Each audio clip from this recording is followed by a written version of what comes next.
So I think for me, with like songs, like my favorite type of way to make a song is just to start, you know, and sometimes it could be like with Underoath, a lot it's drums because that's my main instrument in the band. And then other times as a writer, my favorite thing to do with songs is start from a conceptual place. And, you know, a lot of times with pop music or country music or other genres of music outside of Underoath, it can be a statement, you know, like Night Ghosts, you know, or like Pickup Truck, which is really generic, but like, you know, something like that. And it makes me go, right? And that speaks to the way that the song is made completely for me. Like if I call a song, let's say Night Ghost, I don't know why that's in my head, but like I want a bunch of reverb and like dark. And like, I think the whole thing like is an emotion. So with Hallelujah, like I always just need one thing to make me go in a direction, like one thing. And it can be a phrase or it can be an idea of something tactile. And can it be an image? It can be an image too, but like I'm not really like artistically challenged with like the visual arts. That's not my thing. So it's more like a concept of conceptual, some complexity. but when I say concept, I'm afraid people are thinking lyrical concept because that's not what happened with Hallelujah. Sometimes it can be just a concept of an overarching theme. So, and it can be a theme lyrically or it can be a theme mood. Mm-hmm. So with Hallelujah, I wanted to make a song that had a choir in it, like our song, It's Dangerous Business Walking Out Your Front Door, but I didn't want to do it in that way. So I kept me and Spencer were talking, and I was talking to Tim. I was like, I want to make a song with a choir. And then it was like, I want to make a song with a choir is the chorus. So Spencer and I aren't really like singing big pizzazz pop chorus, because you could take it, you could back engineer Hallelujah and make it like, like a big pop song. Like, so in my mind, it's laid out like a pop song, except for the second verse, which we'll get to. But like, we'll get to it. The whole idea for me with Hallelujah was that choral thing, and how that informed the song, and then it went from there.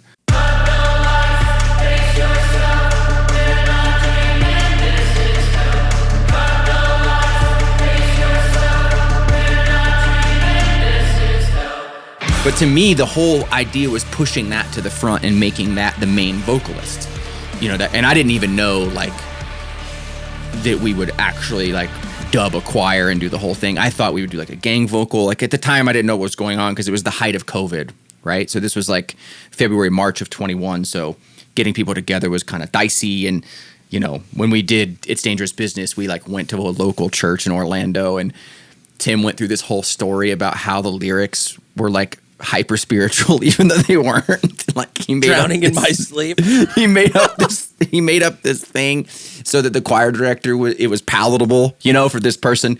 So I didn't know what was going to happen, but for me as a writer, everything starts with like a little kernel, you know, and it can be a lyrical kernel or like a tactile kernel. Like I want this to feel like X.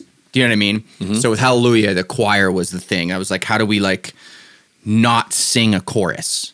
You know, it's always for me with Underoath, it's like, how do you do something that we haven't done? And I think more than any other musical aspect of my life, I'm just so grateful that we have one that we can be like, how do we put the wheel on backwards and make it faster? Mm-hmm. You know what I mean? Like, that's my thing with Underoath. It's like, that song would be fine and really good if it was Spencer or I singing the chorus. I think the song would be fucking awesome if it was just a pop song or like a pop rock song. But the choir is what makes it angular and sideways. Mm-hmm. So let me put some words to that then. Is first of all, you go with the Underoath historical classic thing, which is using that choir, which taps into something powerful, as it did on Their Only Chase Safety on Dangerous Business. It was very powerful. It's one of the most iconic moments of your band. And so that resonated for some reason. In that case, it was used for a breakdown, bridge-like section of Apex, Pinnacle.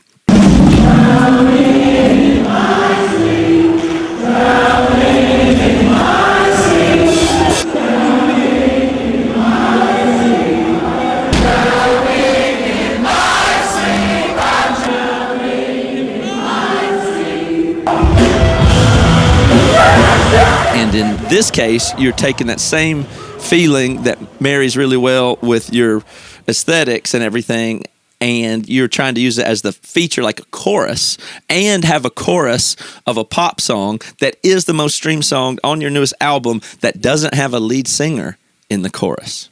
Right. That's very cool. Yeah, break the system. Instead of the breakdown be that feature, you've now taken that and made it the whole chorus of the song where neither lead singer needs to carry the catchiest part as the chorus. That was the whole thought. Like, that is the song to me. That's awesome. The song isn't, to me, I mean, it's the sum of its parts, obviously, any song is, but to me, the song is no singer on a chorus that's catchy. Killer. Love that as a concept. That was the goal. Yeah, great.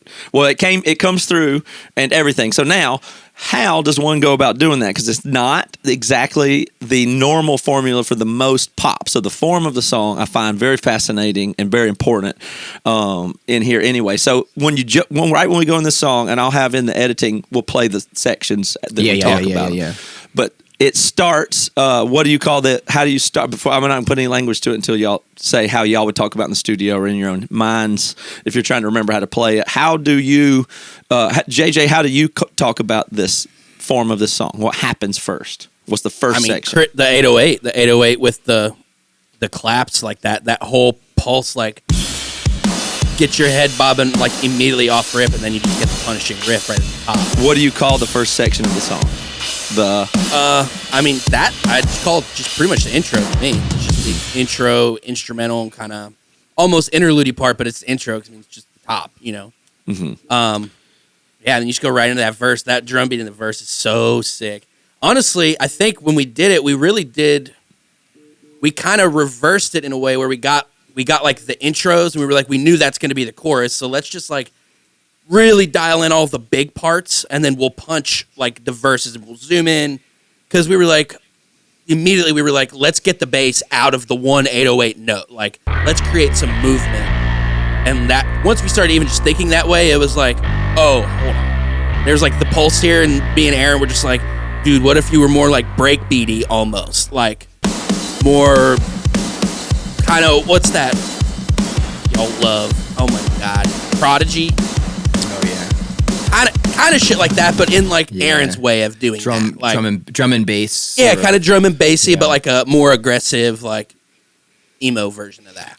So you got intro, and then you already named the next section. You used the word verse there, which of course makes sense. What do you call those first two sections, Aaron? It's chorus first. You call it chorus because you have the choir. Oh yeah, I guess So he calls that chorus 1, and I have it written down as intro chorus. I call it intro. So chorus. I call it chorus 1. The song to me, because it's a half chorus, right, or like a drop chorus. Because then when the instrumental happens, it is the same as the chorus. It's just the vocals muted. Mm-hmm. Right? It's a play. It's a foreshadowing of a chorus used as an intro. Which I don't know. I mean, I'm really bad with like historic Underoath stuff, but I don't think we've ever had a chorus of a song first. I don't think we're going to have to dig and look. You think it's when you hear it, the first time you hear this song, because I have that fresh point of view. I here's an intro, and then later when I piece it back together, I go, oh, that was the chorus. Holy shit, and then it ends.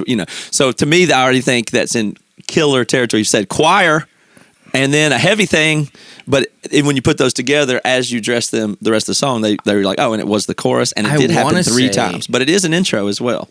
What's interesting to me is, I want to say this, and I don't, maybe JJ, you can help me trigger my memory. I was thinking about this in the gym this morning, but I think that the song started without that choir initially.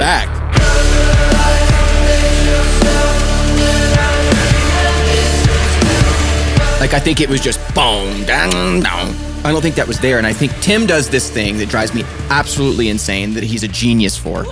And we talked about this a little bit earlier, but this is his strength, is he will make something and then go home for 3 days or a month later, and he'll open a session and just start cutting, and it makes me want to die. Like, it's just insanity. But it's a big sound of Underoath, is like things are in different places a lot of the time than when we started the song. And that's his thing. Like, he will be whatever he's doing in the morning, and he'll come in and he goes, check this out. And when he starts doing it, I want to die. And by the time he's done, I go, oh. So this song started, there was some sort of intro sound. It was piano. It was y'all just going boom, boom, boom, boom, boom. Yeah. And then it was just boom, down. Yeah, then just riff with the 808. Tim put the choir there, which in my opinion, for Tim, is very out of character with him as a creator. Because for him to put a hook again first, not something he would normally do. Agreed. I agree. You know what I mean? With that. Yeah. Like he does the avant-garde, which I love, and is the sound of the band, essentially. To me, is like half of the sound of the band is the way that his brain takes sections and labels them and puts them in places.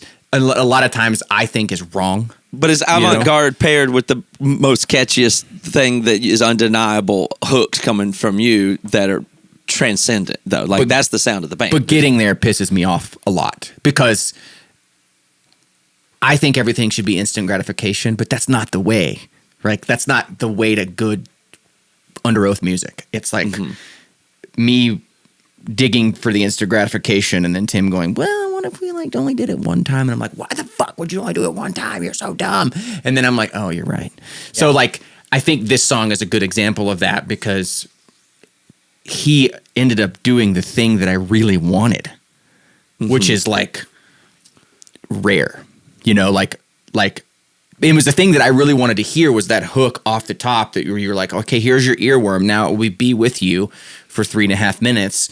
Like he did that without me. That wasn't my idea. Like the catchiest part of the song to me is the fact that you get that seated hook from the jump. And he did that, which I think is really cool. But that's what the band, I mean, and I will stay on topic here, but that just, the band is this combination of what Spencer is able to hold down as this focus and create with the vocals that he does. That is the presence like of the band. And then there's that Tim trying to make all the presentations be avant-garde. And then there is the special things that only you can do, whether it comes from the drums or the vocal lines. Because you're not, I mean, you don't even do the most vocals in the band, but it's clear that you have this generative part that can conceptualize the idea that then Tim and Spencer come in and then it's all, you know, so that's just... And then especially when you get Spencer doing the lyrics and the meaning and he can just tee off on that, that just like, you know, most bands don't have that triple threat of complementary skills all working together. So and then you try to tease it back apart. It's pretty cool. Through much pain. Right. So it's a painful process. Through much pain. So you got that intro chorus thing introduced, and then you have this, you both use the term verse, and it's this classic type of verse. I call it busy verse 1. Yep. It's got to be busy. You're connecting to finally a person. Oh, that's Aaron. He's playing the drums and he's singing this part. But Spencer sings there too, right? What happens in this? Spencer, what is this busy verse 1 thing? Spencer opens the verse. Right. And then we sort of do a switch halfway through.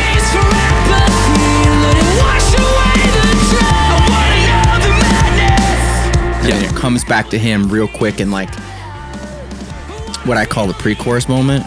Yeah. But it's technically just the end of the verse.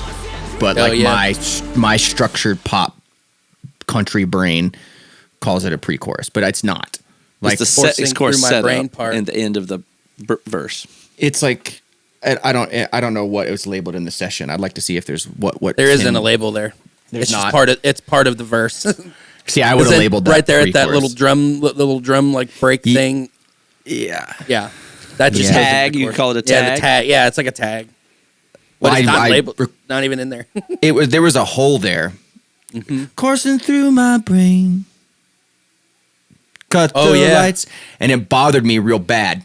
Coursing through my veins. There's two measures there, and I was like two counts of 4, like so, and I was just like, man. So I ended up putting this like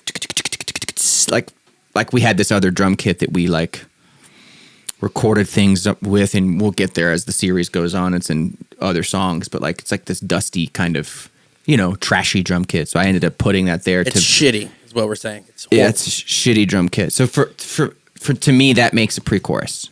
Mm-hmm. In any case, it is the setup for that big fine. Now you have the chorus re-enter, and we will call it the chorus proper, and it's full with everything all at the same time. and then it hits. And this is the real chorus. The first chorus was an intro chorus. This one is the real deal, or how do you think of it? This is the first real chorus.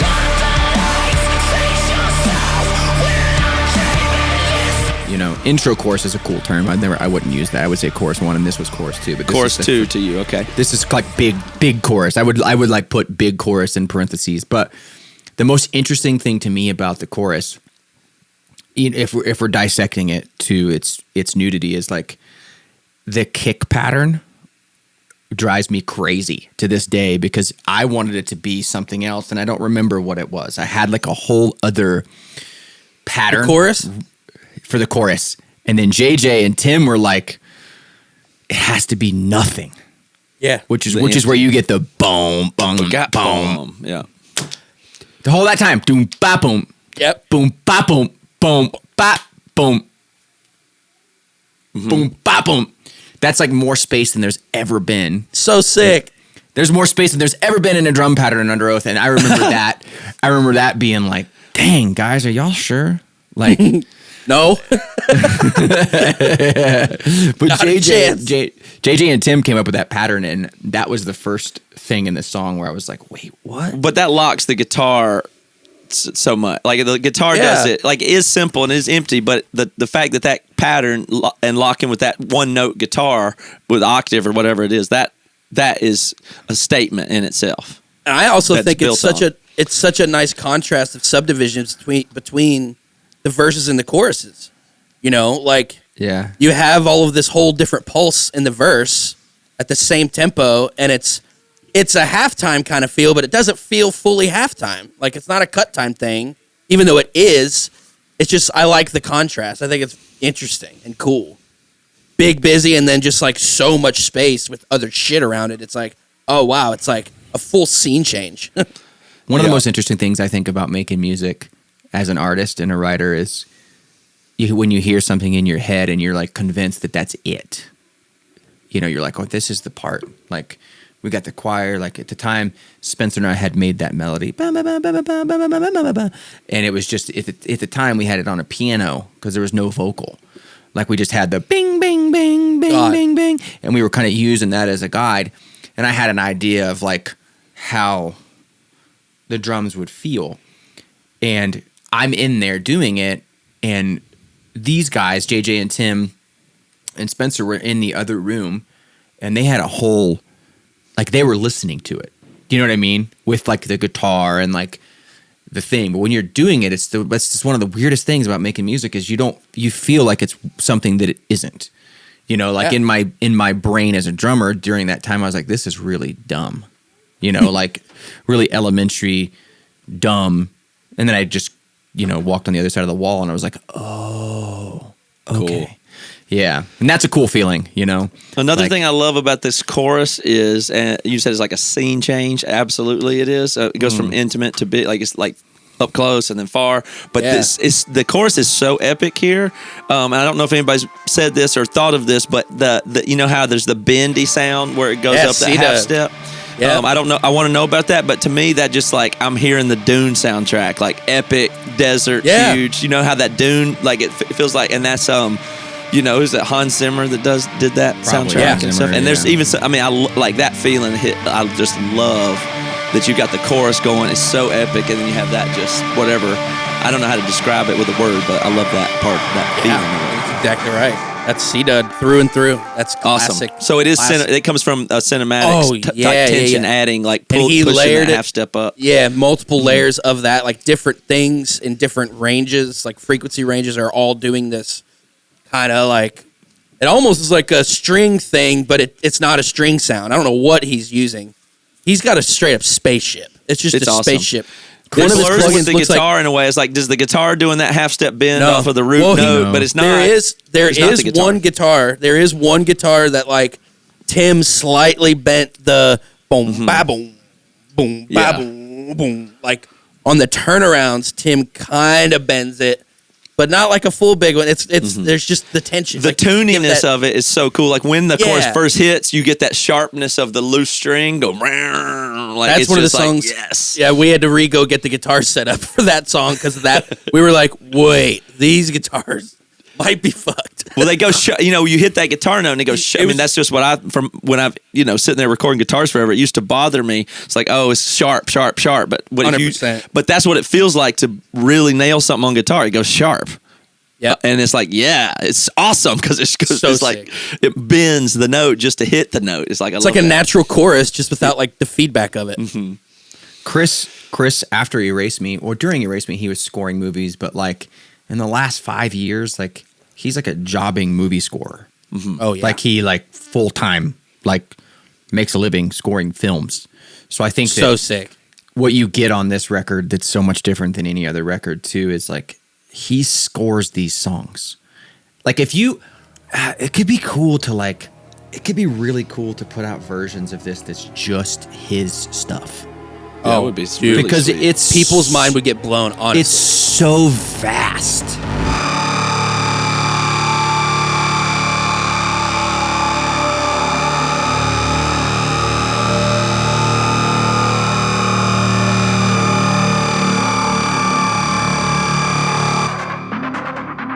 Like before, he would play keyboards to songs and add sounds to songs, but he's like, there's a whole other thing that's like, that's happening that's really interesting. Like really, really, really, really interesting. That is a cool idea of not just to release instrumentals, but that score of each song and maybe put the melody back on another instrument without vocals, but like on a piano or something. Yeah, and so you like get the melody tie-in across or like his some percussion thing that's like keeping time, for. But even that, like there's so many percussive elements in his stuff that we like, that I play around, that I'm like, well, that's the drum part. I'll just like. I mean, that's how I don't want to. We're jumping way ahead, but like Thorn is a perfect example of that. You could probably have to cut that out, but I'll like talk that to him literally was on that song. Yeah, that literally was all Chris. Just like with that whole subdivision, we were like, well, we have to stay there. Like, That's he's a math. genius, man. It's crazy. Yeah, he scores songs, which is super strange because oh my god, you're so right, dude. That's such a wild way to put it. Hallelujah has the feeling it has because it's not a rock song. It's like a scored rock song, which is weird as hell when you think about it. Like, you can put a hook on it and you can like, the lyrics are, I love the lyric and I love but the mood of the song is the score that's to it. And I think that's like a blurred tonality-ish things go between notes and all that is so tension building that's what he does. I mean, you think about, I love this about music. I love that music has dialogue. Like there's dialogue in music where you can feel like things are conversational against one another. So like when you're in a verse of a song, it's like the part of a conversation where you're like, yeah, man. So like the other day I was like going over there and getting this, and then the chorus is like, but you made me do this way. It's like the big like. So he takes like movie conversations, like whole dialogue sections, and turns that into a song, which is really interesting to me. When you're watching a movie and someone's running, the music's intense, and like when there's a monster or whatever the hell you're watching, there's like, it's intense, and when it's the verse of the converse, someone's just being like, yeah, man, like, do you have everything you need? Like, not to mention the trade-off vocals in the verses are inherently conversational. To that. Yeah, but it's really, that's a weird skill set that he has that I could never do. Like I gotta have people like that though. That's what makes this a machine. Well, the boringest type of most popular music obviously is the monologue, where it's just the star with their face on it. Yeah, and everything is just that, and that's a total monologue. You know what I mean? It's like correct. But and Underoath dances around that in all these ways, where like you use a choir to be the lead singer. Like everybody's continually stepping out of the way so that it is conversational. Like that's what happens. Underoath just isn't allowed to be a monologue, right? Like it doesn't. Wouldn't work. I really believe that every guy in the band could make their own album and it would be good. Like, it would be good. Like. And people would listen to it and be interested in it. And, for sure. But I don't think that Underoath can be that ever. I think it ceases to exist when the dialogue between each one of us stops happening. I think that then it just becomes the Almost or Spencer's thing or Tim's thing or Chris's thing. And then it's fine, but it's not what that's not what people want to hear with Underoath. They want to hear that tension and that dialogue and that, that push and pull, which Push is and pull. what makes it what it is. So you push back into just an obvious busy verse 2 next. Yeah. And so then at that point, you would say, okay, I understand the form of this song. And then what we'll get next is chorus 2. And I find by far the most important thing that happens in this song is the violation of that expectation is I think the song would have been ruined if not for the choice that happens next. I really want to know about it. You get into this verse and then you think it drops for a second. And I think, oh, here's a little pre-chorus drop. And then the bass line comes in on that other note, and we go off into something else to do something totally else. Yes, and it's bridge. like, this isn't a setup for the next chorus. We're in a new place. So you can call it bridge, but it doesn't come after chorus 2.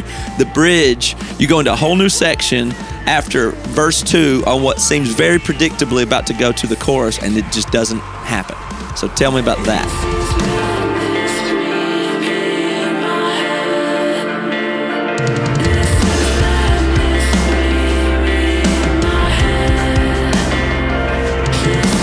That's hip hop right there. Like, Tim really loves hip hop music. Like, and is a student of it, I would say, and a huge fan, and like listens to like obscure like stuff that, you know, no one would ever find if you didn't know Tim. And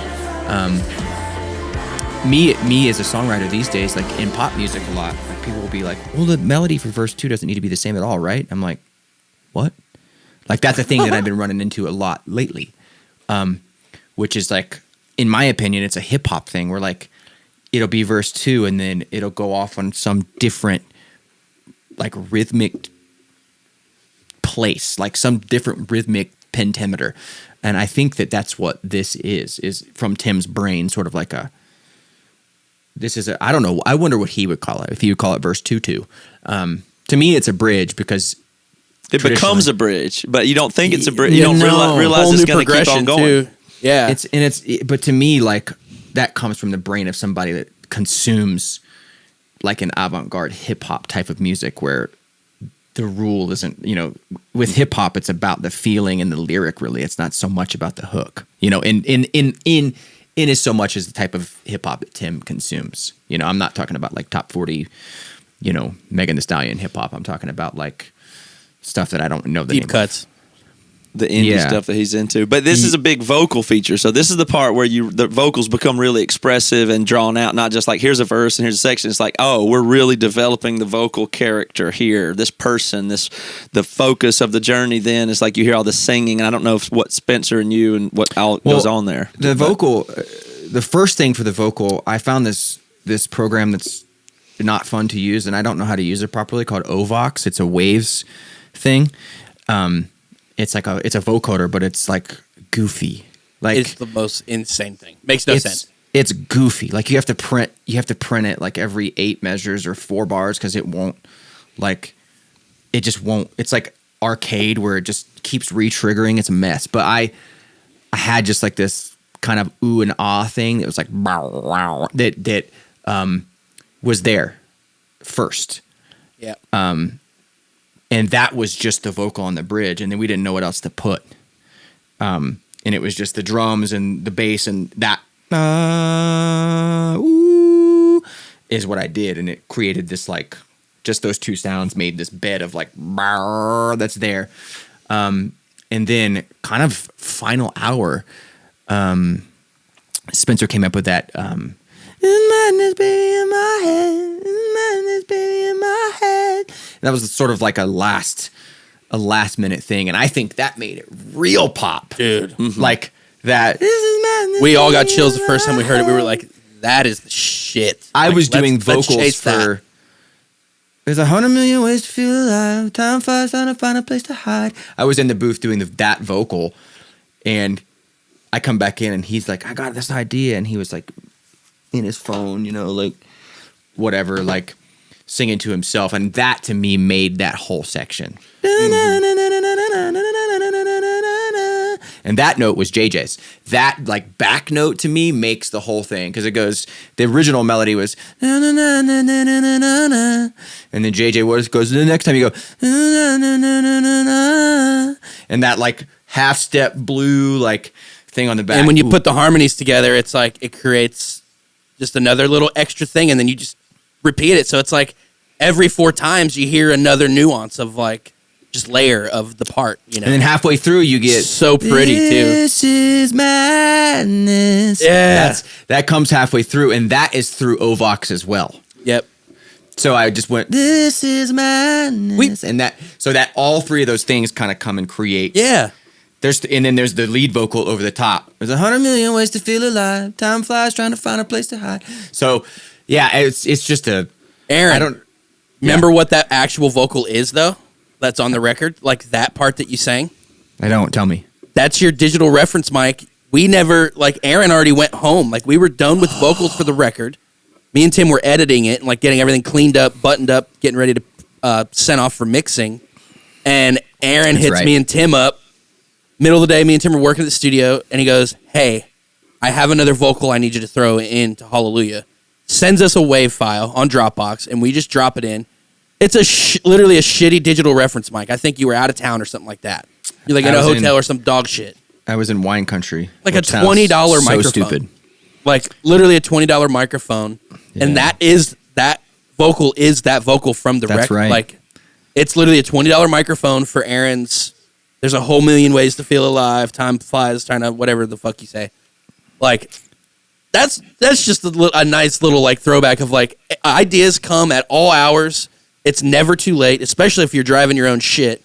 Because you were like, do I need to do this? Like, yes, do it. It's so good. Let's put it in there. That's so uncharacteristically something I would do, too. Yeah. I just surprised me. I feel like we had 3 vocals on there, like we just talked about, and there was no lead vocal still. Like, every vocal we had felt like texture to me. Mm-hmm. Yeah. And even Chris's, even Spencer's, like, you know, in my head, like, which ideally would be the lead vocal, but it just didn't feel like a lead vocal to me.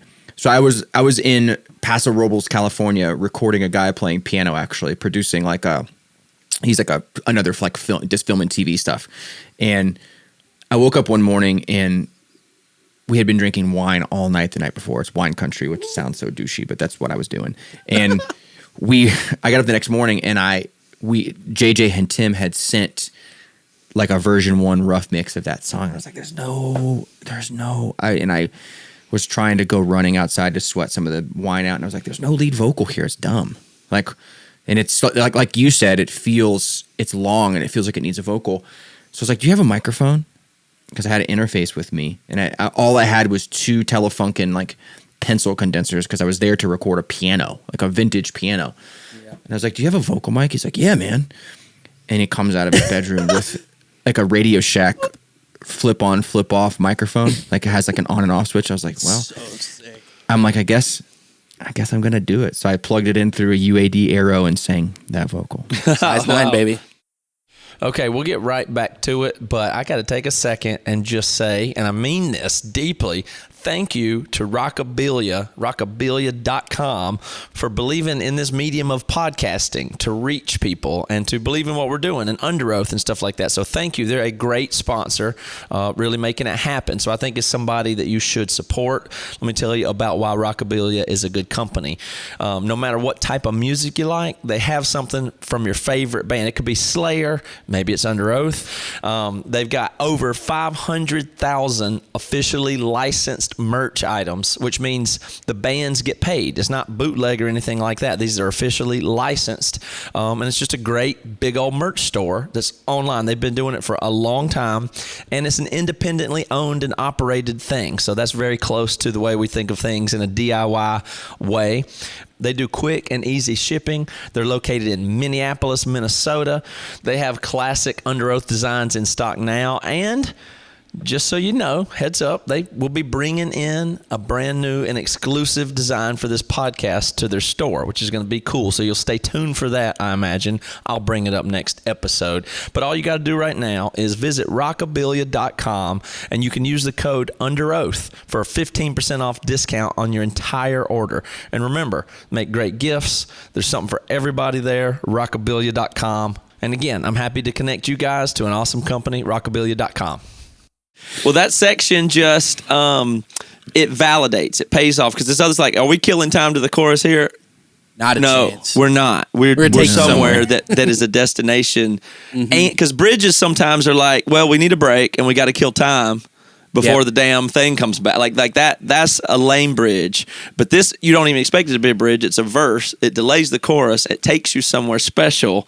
That if that didn't totally validate and pay off and stay complex and interesting and have a focus that you put in at the end, I think it falls apart, and you would have just been better off to just put the stupid chorus back again or whatever. Yeah. But you get to save that chorus then until after that, so it's this really long setup.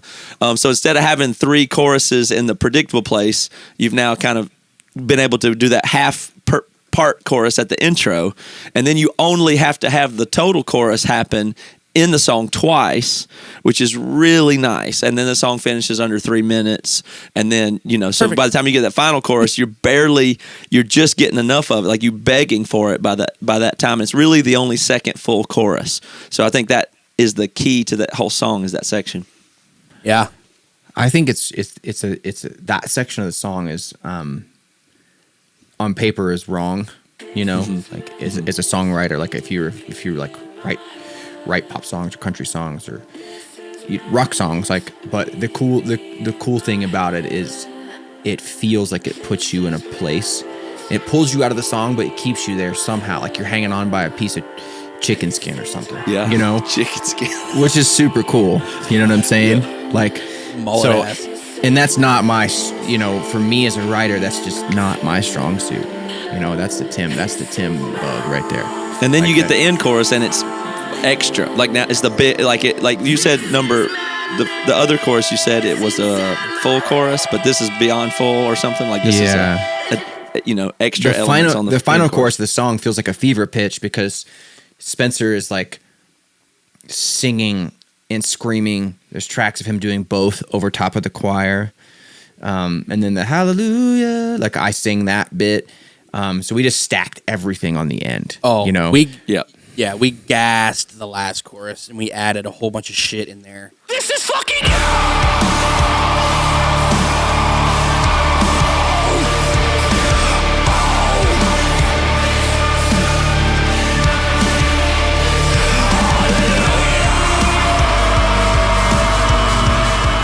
I have this app called Pitch Perfect, and it's got like a piano in it, and it's actually really fucking cool. It tells you each note in every octave, like A3, and then it'll actually give you the fundamental frequency in every octave. Oh, cool, yeah. And it'll go all the way to 20 hertz, whatever audible hearing is. But I figured out that I can hold those notes down, and I can create these like patterns, and I screen recorded this thing. And I'm bringing this up because this is one of the bigger sounds that comes in on this last chorus. I didn't know this. This is crazy. Dude, I just made I made this. I'll send it, but it's so sick. I was just like high at my house one night while we were making the record, eating food, just like going through, like listening. I was like, what are we doing tomorrow? Like getting juice, like we need other shit. Did that on accident, thought it sounded awesome, and I was like, sent it to Chris. I was like, you have a spaceship. Can you run this through the spaceship and just see what the fuck, if you can use this for anything? I don't know what it's for. And literally the next day he was like, hey, did you get my Dropbox? And I was like, nope. And he was like, well, put that in the last chorus and see what you think. Dude, transposed that and put it in the key and just smushed it all together and was like, it sounds cool. It sounds great. Dude, in the mix, I'm like, what is that? Like, it is the most insane sounding thing. You gotta send that to Matt. We'll get that. We'll put that in there. That's awesome. That's really cool. It's crazy. Yeah. And so there's no reason. It's just whatever you could fit in the sonic dynamic. And we didn't want a range. guitar. We didn't want a guitar to do it because it's like, let's try to keep that more simple. It's like, let's just pile the shit in there. Put all the vocals in there. Throw some of this other horse shit in there and just mash it all in there. So now that we've heard all that and that analysis, I think there's just worth noting. Then you can pop right back out and look at the Digital Ghost version of it, where it's less about all this production. And I've been telling people this, but the Digital Ghost versions of these it's hard for me to not say that I prefer them even to the album version, but that's not really fair to say. But it's just correct. When I get to hear it coming from the band and see it, like I hear even more Like that's the okay, so that's the guitar. You know, you have this extra ability to take it, and it feels a little bit more raw, obviously. And so, like that, to hear both of them back to back, really is like, okay, now I understand the song in the abstract because there's that studio version and there's this hyper performance version of it. And so those two together give me what I need to say, I fully understand this song now. Yeah. Like, you know, and so I just love that to have both of those is so cool. Same. So I wonder if y'all have any thoughts on the Digital Ghost version of it. The I'm Digital partial. Ghost version. You like the Digital Ghost version more? I mean, of course I do. I mean, I'm partial though. Like, Why is it that? just- There's just it's more It's- a lot. yeah. It's like more a Because you lot. Like mixed it. it's more attached to reality. Partially, like there. I got to get what I wanted out of it in that way. So there's a little bit of selfish like ambition, motivation there, which I'm like, that's part of this. There's no way around that. It's like, Yeah. I love the record. I love what we explored there because without that, we wouldn't even have the Digital Ghost. But we created good boxes for Digital Ghost. Like we literally made even more rules for ourselves for that because we wanted to keep it as live as possible. But like Tim was like, don't overdub anything, but give me the good, like fuck it up. And so I was just duplicating everything and just like running it through all kinds of shit, just trying to create more Space, atmosphere yeah. with less information. But staying Okay. tethered to a live performance Exactly. gives you Like- a grounding that I appreciate. Exactly. It helps me understand the song. Yep. Because you played the song in the room a bunch of times before you tracked it into the computer and all that. But we don't have access to that. We hear the totally God, you got a polished beer? version, and then when we get Oh, to yeah. see, normally you have to wait for a live concert to see how do they feel about this track, though. Right. And you go, oh, It's my that's favorite what they thing. mean by the way they bob their head or the way Exactly. they dig in when you get to see it, and all of a sudden I understand now exactly what that riff is about. Boom, bam, Yeah. you like now. Okay, I get it when I see it even more. So.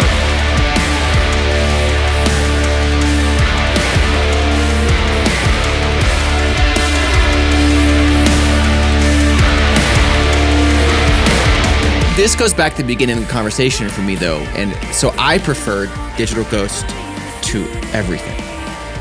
And here's why for me. Digital Ghost was made, tracking wise, how many hours? Probably tracking. 7 hours, I would say total. Maybe less. Total. All of that. Three takes for each song, and we only kept one, and we didn't fly or edit or anything. Maybe no edited them. editing. That's just the songs in their rawest, rarest form. And Matt just said that it helps him understand the song. So, and you just said you prefer those versions too. And I think you prefer those versions because you get a little bit of that urgency. Like, to me, the song is what it is there. And I love the record and I love the way it's recorded and how Same. many thousands of hours that you put into it. But did you need to? I mean, that's a good debate because maybe to get to that you did. But either way, the we studio go. version is a construction, but then the Digital Ghost version or live version is an embodiment. God, I wish I So had they're a beer. different projects. I'll get you one. I mean, I just think for me that they are different projects, and it's we're talking about apples and oranges. But I do think for me that the Digital Ghost version of the song is the nexus of the song. I think You know I what I agree mean? with that, and that's just me personally. But I just have that preference as a producer. Yeah. Like it's like it, but I think of the production as like how you architect, build, you do the drawings, like you had to do all this work to explore it. But then in the end, once you've done that work, you can transcend it with a performance. Yeah. Okay. Yeah. And You have the ability to after you have done. I mean, there's another way you could get to that by just practicing Yeah. it and playing it live a million times and let it evolve naturally. But by going in the studio, you examine, you do everything, you do all this technical work that seems very maybe slow to you, but that's how we learn it and grow it and pay attention to every detail. At least the technical people do, and then you get to embody it and hopefully transcend that blueprint, architectural, built, produced version of it. My brain almost goes like, what if this is the new move of like, what if Voyeurist the record was the pre-pro? And you released it. You know what I mean? Like, it's not like I'm speaking more in the hypothetical of like, what what's to say about that process? Build the car, build the house, Yeah. and then just like repaint it 6 months later. You know, like Well, the I house think is still big. You already built the house. You don't need to rebuild it, but like maybe just change the color. I think of it as how I think of it. That is how I think of it. That's the starting point, and then it can go beyond. Crazy. Yeah. I think that for me and the way that I like to make stuff like, fast is like when you're making albums. I mean, albums are almost an antiquated art these days. People are making vignettes of albums, EPs, or just singles or whatever. I think when you're making an album, you're capturing an hour or 20 minutes or however long your album is going to be. You're capturing like a moment, and it's gone after that. Like it's there to listen to, but like the way that you made it, you can never do it again. Like, and I don't know if that's a good thing or a bad thing, but I think that, from playing so many shows my whole life, like every song is different every night. Right. Mm-hmm. Like Boy Brush Red is like painful for me to play, like in a practice, it feels like it's 45 minutes long, but live, when you play it live, it takes on a whole new thing because people love it. And it's like special in energy. Feed off the energy. Special in New Jersey, and it's explosive in Atlanta. You know what I mean? Like, but when we're playing it by ourselves, there's nothing to it for me anymore. You know what I mean? Like there was in 2004 when it was made. You know what I mean? And I think the reason Digital Ghost feels the way it does, and I think the reason that Hallelujah feels so big on Digital Ghost is because we're still really excited about it. It's the perfect thing to just jump right to that, because there's some ultimate experience of seeing Boy Brush Red, and anybody can argue about what is the ultimate embodiment of that song. Is it the original recording? Is that time I saw it on Warped Tour in 2005, sitting on the side stage watch?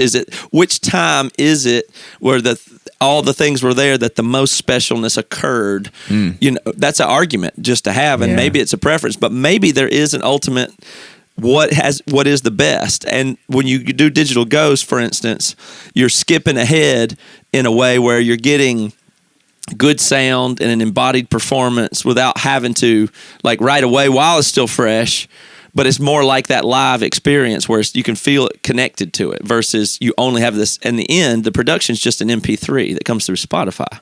Yeah, and there's so much more in the Digital Ghost version, not less. And then if I was actually in the room when you made Digital Ghost, there was more that doesn't get to come through like it does on the screen with good headphones and great sound that everybody did. So I get a lot from the Digital Ghost version, but JJ got even more because he was there in the room, And then there's still future performances of Hallelujah that in an arena that might still be more.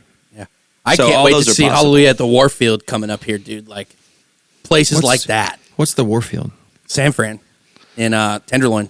Oh, I saw an adult person shit in the street last time we were there. Yeah, dude, right where the bus is parked on that Have you sidewalk. ever been to the Warfield, Zod? I have. I've seen some wild stuff. I love that place. I love that place so much, dude. God, dude. But now it's like you've completed this thing. It was like, oh, there's live and there's studio. But no, there's in between and there's anticipation and it's fluid. So it's like this transcendence of the song into like, now people are like, oh, now I have to go see that because I want to, there's more layers and all that. So I just think that fits into, I think that's interesting that in the end, you look at it that way, like the technical part of it is the draggy part, right? Yeah. To me, it is. To you, sure. I mean, you're the most allergic to like for the skill you have. I know you understand music theory. I know you know how to produce. I know you know how to use your Pro Tools and all that stuff in a detailed way, but you actually don't like it. I hate it. Yeah, I hate it all. Like I'm really lucky as a human because I get to do what I love to do, and I have two people that are so good at the other part that are also creative. And Tim and JJ can like wrangle my thoughts, and I'm not good at that. I can make things alone, and I do every day, but I hate it. Like, Pro Tools and structure, I hate it. Like, I feel like it kills creativity. But we're really lucky in our band because I think we all make one really good thing. We all are the sum of each other's parts. I think that we make one really good producer.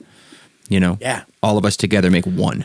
Okay, so Yeah. then that gets to the producer thing. So what do you mean? Let's do more about that. You said in episode 0. But I think the idea of a great producer is an incorrect idea. I think. I think the idea of a producer might be an incorrect idea because producers want to come in and change stuff. And sometimes change is good, right? Sometimes it's good. But you can't just change something for the sake of changing it. Yeah, or that's your job. Yeah, like let me just change it. Like my job is a changer. Like I'm going to and I produce people's albums. And what I try to do, and I'm not saying I don't think that, like, I'm not the authority on this, but this is what I truly think. Like, your job is to become one with the artists. Do you know what I mean? Like, you have to be like a piece of that ear and a piece of that eye and a piece of that emotion that is like, how do we get to 0? And 0 might be leaving it exactly like it is. Yeah. Like, and I think that's why the idea of a producer, someone to just come in and change, what's the point? Like I was watching that Beatles Get Back thing where they were making their final record. They're writing it, you know, and as they're recording it, they're writing it. And I watched those legendary producers, you know, and they didn't do anything. People that we talk about all the time. Mm-hmm. Do you know what I mean? Like, there's books on these guys, and they didn't do anything. Yeah, Al Schmidt. They would come in and just like move a microphone. Yep. And you have the 4 of those dudes sitting there chain smoking cigarettes, and the stuff that they're saying is like he sits down and just plays Hey Jude. Insane. It was wild to watch. I was sitting on my couch and I was like, what? Like, it existed way before a producer did a thing with, like, if you just have the camera audio from, like, there it is, it's all there. It's all there. And I think a producer needs to come along and go, dude, how do I get that? Yeah. Like, how do I get that part of that person's emotion? Like, how do I get it? I think that's what a producer is. And now that's called an engineer. Like a producer in modern times is somebody that comes in and goes, well, you know, I did One Direction, so I'm going to make your chorus better. Wait, what? Yeah. But what's up? What if I don't want it to be better? What if I want it to be Hey Jude? Yeah. Do you know what I'm saying? Like, sits down and do it. So that's where I'm at with like the producer comment I made in episode 0, which I stand by, as I think it's I stand by this. What we call in modern times a producer is somebody that's a changer, and I'm not down with a changer. You know what I mean? Like, if you're going to change it and make it markedly better and everyone in the room goes, whoa, there it is, it's better. Mm-hmm. But if you're just going to change it because you have an accolade, I'm good on that. I'm okay. And so what producer things do you have from, I've got an interesting way to ask this, is what good and bad producer interfaces do you feel that you've had? And because, I mean, you have worked with producers on a lot of stuff that's really good that everybody likes and you like too, from Goldman to Wisner to Adam D or whatever. And then also I'm going to throw in the mix there somebody that you work well with, Sprinkle, who is at least gets the label of producer, but Underoath hasn't worked with him. But I'm still curious about you. How do you assess these legendary producers you've worked with, though? Because it's been quite collaborative in a lot of good ways. Producers should be a capturer and a co-creator. That's it. And those guys, how about those guys in your past records? How do you see them fitting into that? They co-created with us. Our biggest albums, we had the songs written when we got there, in my opinion. Or we wrote them together when we got there, and a producer was a collaborator. You know, collaborator.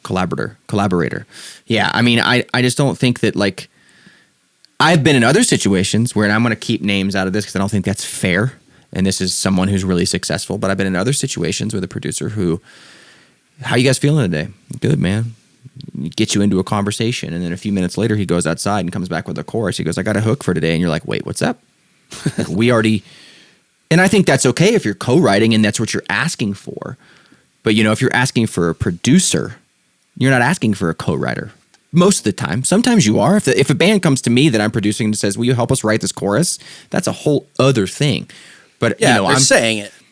But in the lens of Underoath, like Matt Goldman, Adam D., those people came alongside us and, like, how do we take your vision and make it and grab it and capture it and put it on tape, you know, on a hard drive? How do we do that? That's what JJ did. you know? And sometimes with JJ, he was like, and a lot of times I would hear Tim ask JJ, "What does the bass do?" JJ's a phenomenal bass player, which a lot of people don't realize, but like, what should the bass do? And then when he was asked, he would do it. You know what I mean? So I think that's figure it out. I think that's what it is when I talk about, you know, the idea of a producer being wrong. I think in modern times, you know, so a collaborative engineer that can become one with the band is the idea that's right. Absolutely. You literally have to be the gopher, and you have to have a really fucking good attitude. Like, you have to be the most positive, honest person in the room without fail. Like, so that you can keep your wits about you, so that when somebody asks you, what should the bass do? What should the guitars do? Or they don't ask you shit, and they just say, let me go. Like, and you just hit record, run them, like, engineer them at that point. Like, there's just so much awareness that you have to have. You have to really read the room. You know what I mean? You have to know who you're working with and who you're working for, and where are the gaps, you know? Like, what isn't happening that none of them are able to do right now, or at least they don't know to do it because we just haven't, like, exploited it yet, you know? Somebody needs to say something. I see it now. Why not me? And I'm sure, Aaron, it's the same way anyone should be able to do that. Like, we're all a producer at that point. You know, Absolutely. We're all the collaborators, you know, and it just takes mindfulness and I think experience, you know. Oh man, I'm not going to butcher it. There was a quote I saw in this woodworking video. I don't know why I was watching a bunch of woodworking the other night. My YouTube channel is insane. I got to watch so much shit. I'm not going to butcher the comment, but like, just talk about experience, like, and how experience happens from mistakes, and Stupid. Mistakes happen from a lack of experience, you know? And it's like, it's somewhere along those lines. God damn it, whatever. It doesn't matter. I know exactly what you mean, and I don't think woodworking is super far into audio engineering either. I think they're quite related. I'm interested in both. You know, I've spent times obsessed with wood grain and how it goes together and stuff too. But so it's almost like the role there is like an audio cinematographer versus a director. Yep. It's the director tells you what to do, and I is my vision, and this is going to be here and there. But there's the person who's observing the context and trying to capture what it is, but it's not visual. It's a point of view of ears. So JJ in there is the ears and the point of view of the canvas that you're painting on that he can. And it's the capture thing. My favorite part of it, though, especially if like I got lucky to produce a band and work with a band that I really enjoy listening to, so I get to really put on the hat of a fan in that way, and I got to influence of like, what do the fans want to hear, and what is a word like? Where is that line of like, give them what they want versus do what the fuck we want? See, I love what you just said though. To me, is the nexus of this whole thing, and it's this: producers, like, say you're a fan of a band, like you just said, so you want to come in and you want to what? You want to facilitate. Correct?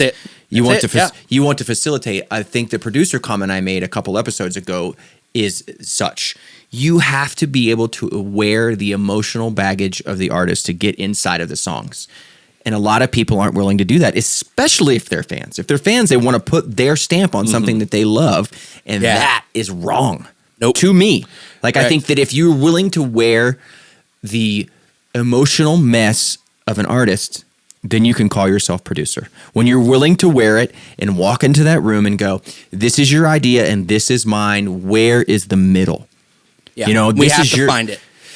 That, to me, is what a producer is, and that's why I think the modern idea of one is an incorrect idea. Because it attempts to conform it to something or add something to something that's already special or something like that. It's painful and messy to take on someone's emotional baggage. And I think in order to really create something magical, that's what you have to do, is you have to put your guts out there, right? Like, from pop music to country music to heavy metal, whatever the genre is, I think the stuff that we connect to the most is stuff that is people wearing their heart on their sleeves. And I think if you're going to call yourself a producer, you got to be willing to wear that load with the artist. And if you'll wear that load and help that person carry it and help that person get to the top of the hill, if you will, with that load, then you have produced their album. If you told them another way to carry their load and you took away their load and you put it on an elevator and put it to the top of the hill, you did them a disservice because the journey isn't there. The struggle is it. And so you have to be able to have the person be able to not just know what the fans want. That's the lame part of it, is just knowing what they want and telling them how to get it. It's to interpret what these artists are doing as from the point of view of the fan, so that you get the perspective. It's like, I know how the fans are going to hear what Aaron's trying to say if he does it this way. So I'm trying to facilitate that what he's saying actually does connect to them, because it is, connection is the word. Gillespie and I were texting about that a couple of weeks ago, but yes, the canvas that you create on, already we've established that it's not the MP3 that Spotify gives you. The song is more than that. Like, I know a lot of people love this version or that, but the song is on a higher plane than its capture is. Absolutely. So it's not, and it's not a certain performance or whatever.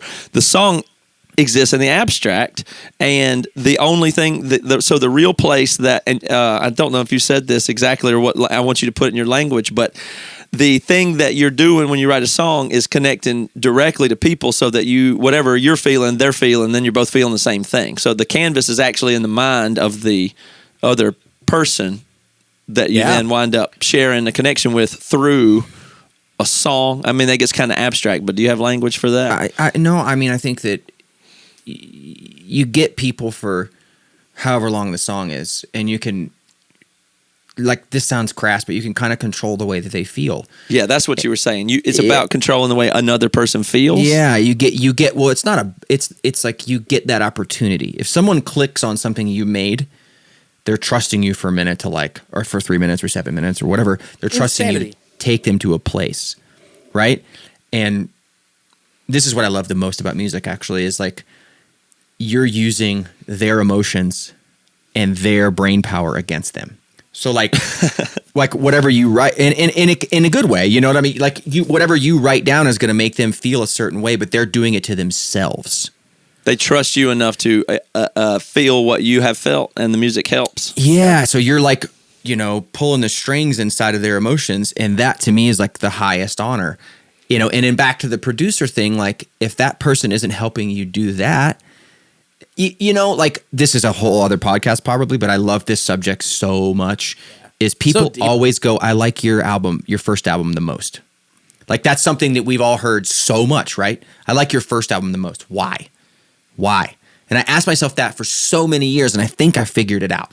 I think that people like bands or artists' first albums the most because there was no pretense. They were truly just trying to do something that had never been done. They were truly trying to capture an emotion and get inside somebody's heart and do something that had never been done. And then once you start piling sand on top of it, you begin to get bands that, quote, lost their way, or bands that made not my favorite album. And I think what we did with Voyeurist is, I think we really captured it, whether you hate it or love it. Like, I think we really captured where we are right now. Is like, we just started. Like, this is like our first album. And what I mean by that is, like, we stripped all of the sheet metal away, and you actually see the chassis of the thing. Like, you see the roll cage and the carburetor, and it's a mess sometimes. 4 tires still on there, though. Thing will drive. That's what I mean, is like, it's just, I think that's the whole thing. I think Voyeurist is our first album, because there's really, truly, like, we didn't have a conversation one time of like, will people think this is cool? Like, we actually just did it.